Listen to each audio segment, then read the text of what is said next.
Menestyvän designin salaisuus on lopulta aika yksinkertainen. Tarvitaan vaan ripaus suomalaista hulluutta ja intoa lähteä tekemään. Mutta onneksi olemme tarpeeksi hulluja ja visiomme ovat saaneet kuluttajan hyväksynnän, jopa kansainvälisesti palkittuna.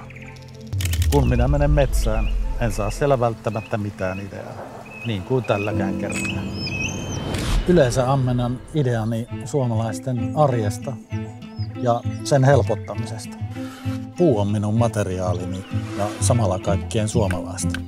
Valitsemme tarkoin kaikki puut, joita tuotteissani käytän. Kaikki materiaalit ovat tarkkaan mietittyjä, niin myös kaikki valmistusmenetelmät. Ja kun tuote on lopulta valmis, on tärkeää palauttaa se, mikä alun perin otimme.